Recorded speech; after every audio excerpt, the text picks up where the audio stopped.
코인 왕자입니다. 오늘의 차트 보겠습니다. 자, 멀쩡한데 하락 코인들이 있어요. 어, 오늘 아침에 보니까 마이너스 3, 4%가 평균적이었고 많이 빠져준 애들이 마이너스 7에서 10%까지 하락하는 코인들이 있었습니다. 지금은 이제 장이 좀 세팅이 됐어요. 자, 그러면 이제 이 정도면 대장들은 별로 안 빠졌잖아요. 그죠? 대장들이 지금 보면 비트코인은 오늘 종가가 마이너스 0.6%, 그냥 적절하게 끝났고 장중에는 9,300까지 빠지면서 마이너스 1% 넘게 하락을 했는데 이더리움도 같이 빠졌거든요. 근데 보합을 보면 거의 근처에서 끝났고 이더리움도 양봉으로 전환이 되면서 마감이 잘 되었습니다. 그러면 지금 현재는 대장들한테 이상은 없어요. 비트코인이나 이더리움한테 이상한 부분이 발생하진 않다. 이 이상하다는 거는 흐름이 갑자기 뒤집어졌거나 아니면은 안 좋은 증상들이 없던 증상이 생겼냐 이렇게 볼 수는 없다는 거예요. 그러면 지금까지 대장들의 어떤 흐름은 그냥 평균적인 움직임으로 보시면 돼요. 근데 더 빠지지 않았냐? 이더리움은 차트가 이렇게 박스 그림으로 해서 여기서 왔다 갔다 하는 모습인데 비트코인은 뭔가 이렇게 좀 밀려주는 모양으로 좀 더 밀렸다는 거예요. 그럼 여기에서 비트하고 이더하고 좀 나눠지는 부분이 있다든지 최근에 좀 다른 모습이 존재하냐라고 물어보게 된다면 그런 부분은 없습니다. 그래서 오늘 비트코인 종가는 잘 끝났어요. 어제 영상에서 얘기했던 게 5일 정도 하락이 되었을 때 상승폭이 만들어진다 그랬잖아요. 이게 이제 무슨 의미로 보여지냐면 항상 이제 시장이 비례하게 돼 있거든요. 그러니까 조정 대비 오를 폭 얼마가 이게 반영이 돼요. 계산을 해보면. 그래서 이번에 받고 있는 비트코인에 대한 조정 폭은 사실 나쁜 편은 아니에요. 거의 9천, 오늘 종가가 9,400이 살짝 안 되는데 그냥 9,400에 끝났다고 보시면 됩니다. 근데 이것도 마찬가지로 해외도 동일하게 끝났기 때문에 뭐 비트코인이 뭐 부셔지거나 이탈된 건 없습니다. 자, 그러면 우리가 이제 좀 여기서 의심이 되는 게 대장들이 이상이 없다면 그러면 알트코인들은 좀 이상한 거 있지 않을까라고 봤을 때 한 가지 이제 주목해 볼 만한 게 최근에 그 알트코인들 흐름을 보면 좋지 않습니다. 그래서 보면 이제 좀 거래가 낮은 걸로 위주로 볼게요. 최근에 뭐 아이오타 그냥 이런 코인 봤을 때 보면은 뭐 올라가지 못해요. 반등은 줬었는데 6월 초에 반등 다 주고 밀리고 있습니다. 근데 이런 애들이 지금 어제 많았어요. 오늘 아침까지만 하더라도 상당히 많았습니다. 그리고 이제 준 메이저에 포함하는 디센트 같은 케이스도 이렇게 가격대가 500원 중반까지 오는 상황이 만들어지고 있습니다. 근데 이 상황은 현재 여기 구간이 있죠. 여기 구간은 나쁘게 볼 필요 없습니다. 자, 이제 좀 내려서 보면은 이제 5월 달인데 5월 달에 저점을 만들어줬던 공간이 여기를 이제 전체적으로 보게 되면 이렇게 자리를 잡아준 모습이 보여질 겁니다. 근데 이 자리가 거의 막바지 자리거든요. 추가 하락이 만약에 된다고 하면은 이런 하락이 이어질 거예요. 여기 상태에서 만약에 이게 깨져서 무너진다 그러면 이렇게 더 무너져서 500원이 깨져버리는 상태가 올 거고 지금 자리를 지켜준다고 한다면 현재 여기 550 대략적으로 약 550 부근이 저점 구간으로 보시면 됩니다. 자, 그러면은 이게 이제 부서질지 안 부서질지는 알트코인 흐름에 달려 있는데 아까 우리가 여기 내용물에 자, 눈으로 볼 수 없는 것이라고 말씀을 드렸어요. 이거는 이제 계산을 해야 되기 때문에 이렇게 말씀을 드렸는데 그냥 여기에 있는 차트를 보고 결정할 수 없는 부분이거든요. 그래서 이거를 이제 계산으로 했을 때는 현재 이런 흐름 상태에서의 반등 강세가 더 높게 나오고 있어요. 수치상으로 계산을 해보면 그래서 이제 차트를 막 보조지표를 보고 뭐 추세를 그어보고 막 저항 지지 다 깔아놓고 보더라도 이걸로 계산이 불가능합니다. 확률적으로 한 40%에서 50만 나오더라도 굉장히 높게 나오는 건데 수치값으로 저걸 전환해서 계산을 해보게 되면 정상적인 모습이라는 거죠. 근데 이게 국내만 이렇게 빠진 게 아니고 해외 코인들도 마찬가지거든요. 최근에 이상이 있었던 코인들도 보면은 이렇게 계단식 하락의 느낌이 나는데 이 계단이 한 번, 두 번 오고 나서 여기서 정지 구간이 만들어지고 있습니다. 국내 해외 마찬가지예요. 그러면 이제 디센트도 이렇게 이제 계단식이 있던 건데, 한 번, 그죠? 한 번, 횡보, 두 번. 그래서 요 정도에서 거의 스탑이 된 코인들이 많습니다.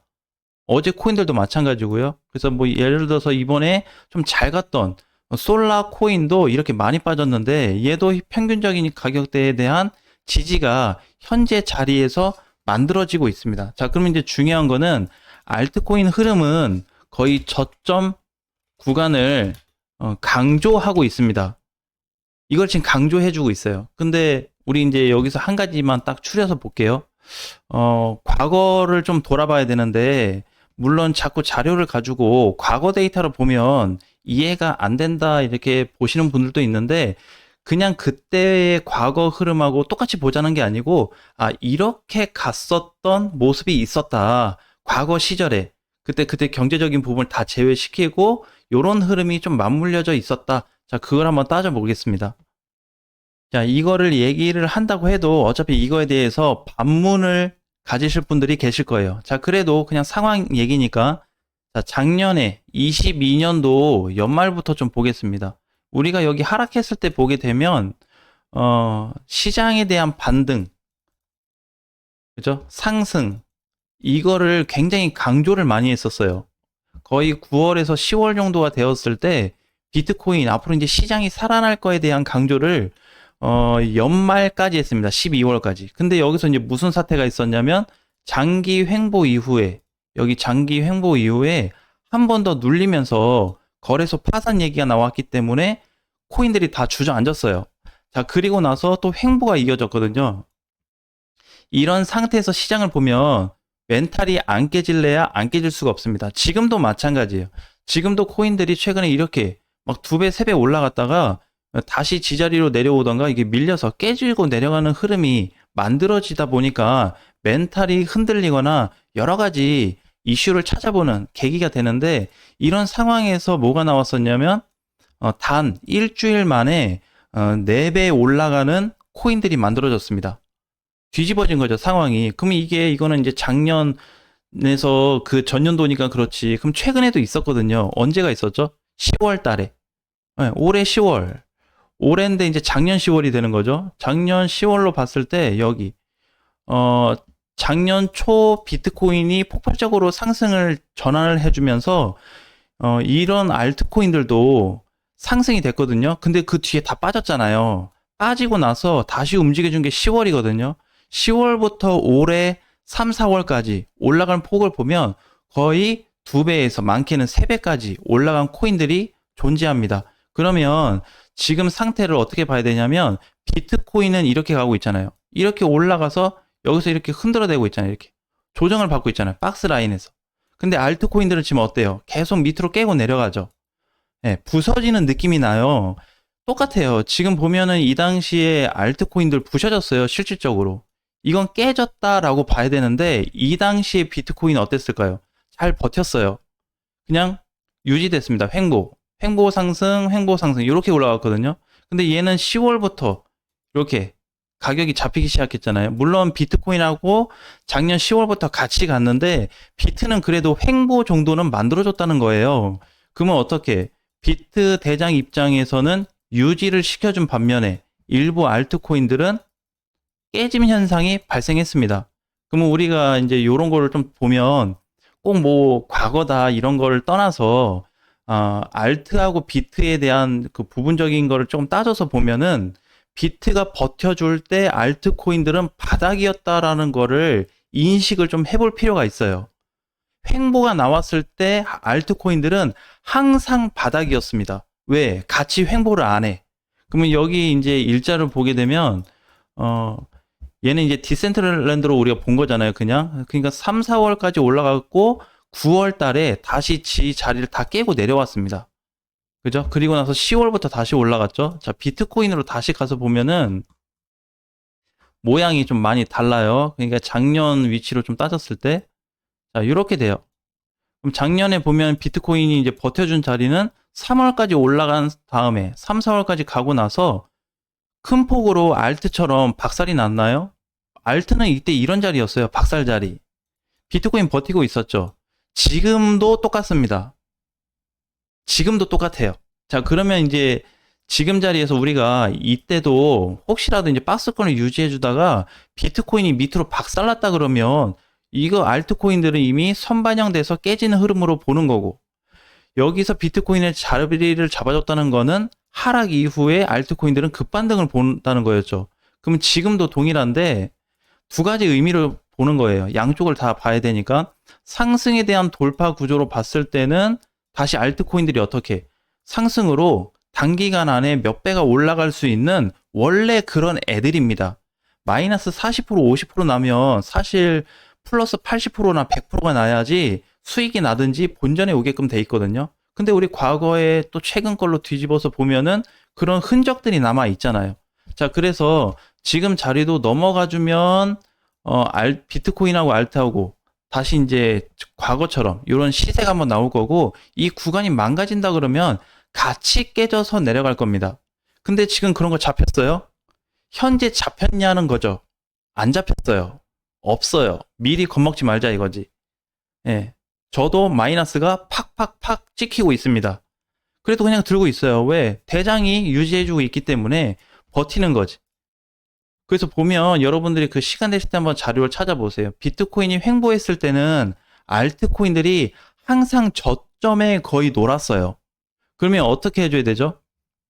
예를 들어서 뭐 아무 코인이나 봤을 때 뭐 그냥 밀크다 그러면은 밀크도 이제 이런 흐름이 존재했잖아요. 하락한 다음에 긴 횡보 끝에, 여기도 긴 횡보 끝에 그 반등 주저앉아, 여기도 반등 주저앉아.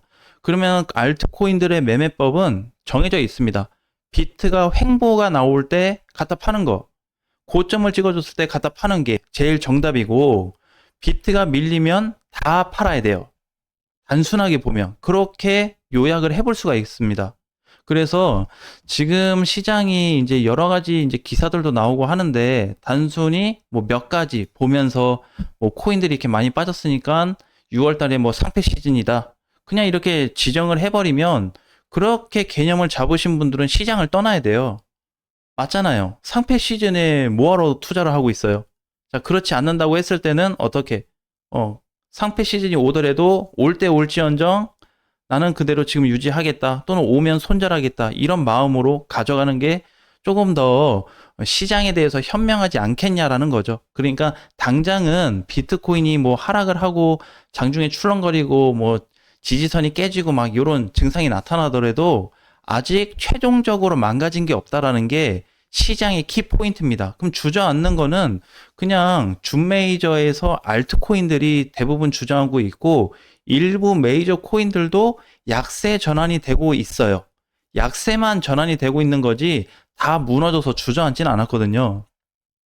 그러니까 이제 이런 흐름들을 봤을 때는 제2의 상승 포지션을 기대하고 준비하면서 접근을 하자. 그러니까 당장 뭐 이번 주 다음 주 가야 돼 막 이렇게 따지지 말고, 전반적인 틀을 잡아주고 있으니까 그럼 나도 버티겠다 이거야. 틀을 제가 잡아주면 버티는데 제가 깨졌어, 그럼 나도 팔고 나가야 돼요. 손실이 될지라도. 예, 그렇게 뭔가 이제 틀을 좀 잡아서 공략 준비하시면 도움이 많이 될 것 같습니다. 자, 오늘 장도 화이팅 하시고요. 다음 시간에 뵙겠습니다.